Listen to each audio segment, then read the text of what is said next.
jobs report is putting the White House on its back foot. Employers added just 73,000 jobs in July, well short of expectations. That plus downgraded figures for May and June, all adding up to the worst 3 months of job growth since the pandemic. The numbers so bad that President Trump declared them fake and ordered the firing of the head of the Bureau of Labor Statistics, the agency responsible for reporting them. I think you'll see some very interesting information come out, but you have to have honest reports. Democrats are sounding the alarm. And his answer is, well, I'm going to just fire the person giving me numbers, giving the country numbers that I don't like. That's not going to fix the economy. The bad news comes as the president is turning up the heat on his trade war, with a flurry of new tariffs on dozens of countries set to take effect next week. Countries need to get ready for the fact that we're going to be living in a much higher tariff world. Canada saw its tariff rate jump another 10 points to 35%. The U.S. and its northern neighbor have been at an impasse on trade since the start of Trump's administration. One Canadian lawmaker suggested cooling things down by removing retaliatory tariffs on the U.S. I'd say the first step for us as Canadians is to move towards reducing and even removing some of the counter tariffs that we have in place. Yale University's Budget Lab estimates tariffs will cost American households an extra $2,400 this year. Reporting in Toronto, Caroline Elliott, Fox News. And in the meantime, a live look at the White House, where it's just past 9:30 in the nation's capital. Standing by is somebody who knows a thing or two about the U.S. Bureau of Labor Statistics. Eric Gratian is the former commissioner of the Bureau. Thanks for coming on. Your reaction to today's news? I think it's a very sad day. Of course, worried about the economy, but on top of that, I'm very worried about the impact of firing the commissioner on the Bureau of Labor Statistics and all of the people who rely on those data. Before we get into this, give us an idea and give the people at home an idea in layman's terms what it is that the Bureau of Labor Statistics does. They read the data from the Bureau quite often, but they might not know it. Well, the basic activities of the BLS are to produce these economic statistics. And that's actually much more factory-like than most people realize. For each one of these releases, there is basically, a mechanism to go out and gather information. That information gets fed into a computer program, and then the releases are produced that have the information. So you have the people who were involved in recruiting the respondents, in this case, businesses and households for the labor report, to participate in the surveys. Then you have all of the respondents who are performing this huge public service of providing that information so that we can all know what's going on. And then that feeds into a big computer program that produces the tables and charts that we're used to seeing. And that's basically the work of the statistical agency. It's by federal standards, it's a very small agency, about 2,500 people. 1,000 are in Washington. The other 1,500 are scattered all over the country, maintaining relationships with all the respondents and states, et cetera. And then in addition to the people who are actively producing the numbers, you have a group of researchers and support people who help to make sure that the numbers are still relevant, making sure that the surveys change and developing new ways of estimating numbers that we all need. Erica, let's listen in to President Trump earlier today. He was outside the White House. Reporters asked him about this situation. Let's listen in to his response. Let's talk on the other side. Sure. Mr. President, you said the jobs report today were rigged. I think so. And if you look at before the election, the same kind of thing happened. And I think you'll see some very interesting information come out. But you have to have honest reports. And when you look at those numbers, or when you look at just before the election, and then after the election they corrected it by 800,000 or 900,000 jobs, yeah, I would say so. President, why did you fire the head of the Bureau of Labor Statistics? Because I think her numbers were wrong, just like I thought her numbers were wrong before the election. Days before the election, she came out with these beautiful numbers for Kamala, I guess Biden/Kamala, and she came out with these beautiful numbers trying to get somebody else elected. Then right after the election, I think on the 15th, November 15th, she had an $800,000 or $900,000 massive reduction. Said she made a mistake. That woman's numbers are... Okay, so is it possible for the BLS to fake numbers? No, just not. That's that you have to understand how the numbers are put together. So I said, so for instance, let's start off with just the role of the commissioner, right? So the commissioner is the only presidential appointee in the entire Bureau of Labor Statistics. And that commissioner is selected for technical expertise, not for any kind of a policy or political stance or any of that, and has to be confirmed by the Senate. Erica McEntarfer was confirmed with over 90% of the senators voting for her because she was an exemplary candidate. Now, when I was BLS commissioner, and this is the way it's always been at BLS, I saw not one number before it was final.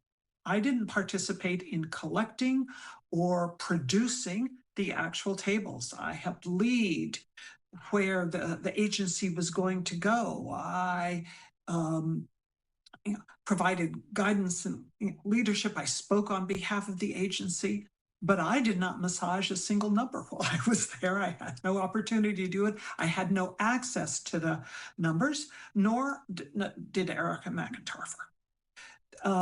And the way the numbers are collected, it would be, you could not massage those numbers, change those numbers without totally disrupting the normal process of producing them.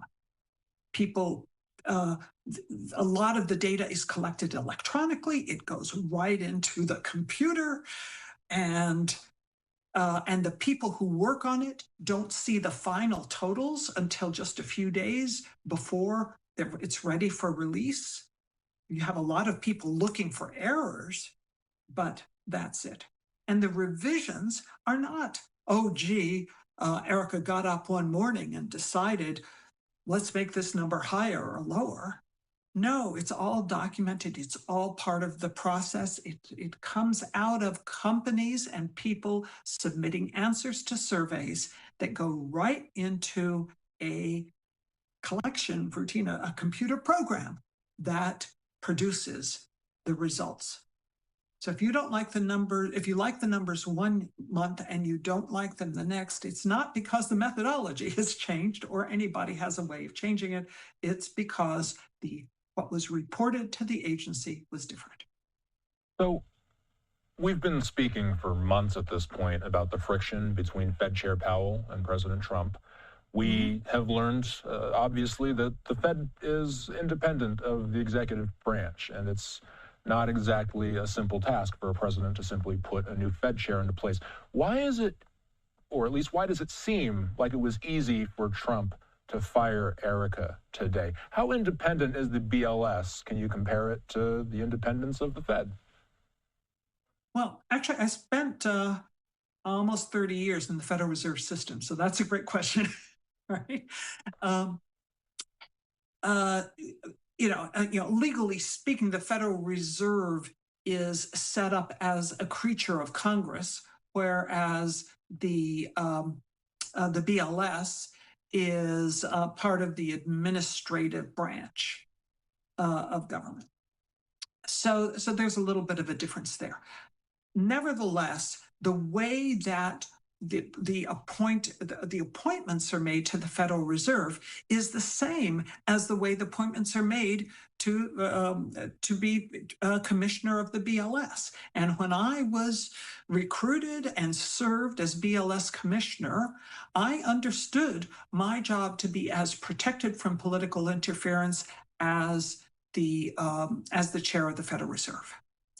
Now, and I am not a constitutional lawyer, but I understand that the Supreme Court isn't sure that they should have the same amount of independence. But that is new. That has not been the case before. Any distinction like that was ever made before, and it's news. And I think it's quite worrisome for the parts of the government that are producing information that is based on science and method,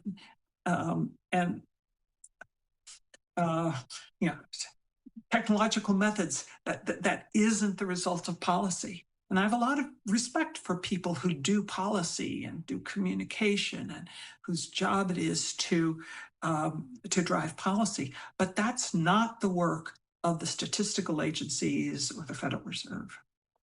All right. Erica, we appreciate you coming on tonight. She is the former commissioner of the, and I got to say, by the way, this is actually one more thing I got to ask you before we go here. Sure. Who's coming next? If we're seeing the head of the BLS being fired today, how does a new person get implemented? Is this appointed by the president? So in the interim, the normal course of events would have, well, of course, the president, the BLS commissioner's never been fired before, so it's a little bit different.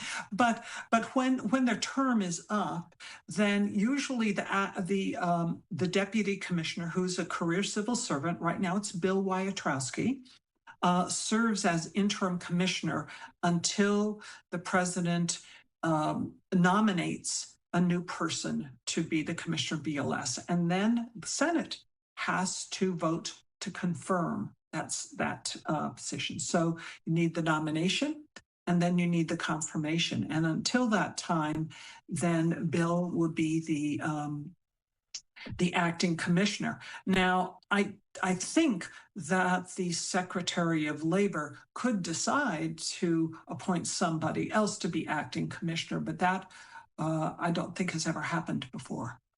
So I think it's Bill Wyatrowski. Now, Bill has been acting commissioner twice before. He was acting commissioner between my term and Bill Beach's term. And then he was acting commissioner again between Bill Beach's term and Erica McInturfer's term. So he's quite experienced as being acting commissioner, longer than many people have been commissioner, actually. Erica Grosjean is the former commissioner of the U.S. Bureau of Labor Statistics. Thanks for coming on tonight. My pleasure. And good evening to everybody. Yes, have a good weekend. One more thing I got to show you before we take a break here. This is Secretary Lori Chavez de Ramir. She posted this, it looks like in response to President Trump's Truth Social post. I'm going to read this. It says, I agree wholeheartedly with the president that our jobs numbers must be fair, accurate, never manipulated for political purposes. A recent string of major revisions have come to light and raised concerns about decisions being made by the Biden-appointed labor commissioner. I support the president's decision to replace Biden's commissioner and ensure the American people can trust the important and influential data coming from the BLS. During the search for a replacement, Deputy Commissioner William Wyatrowski will serve as acting commissioner. Thanks to President Trump, our economy is booming, and with the help of fair trade deals and the big, beautiful bill, American workers will prosper. So that's what we're hearing from the administration. A live look at the White House, 9:45 just about in the nation's capital. Time to hit a break. We'll be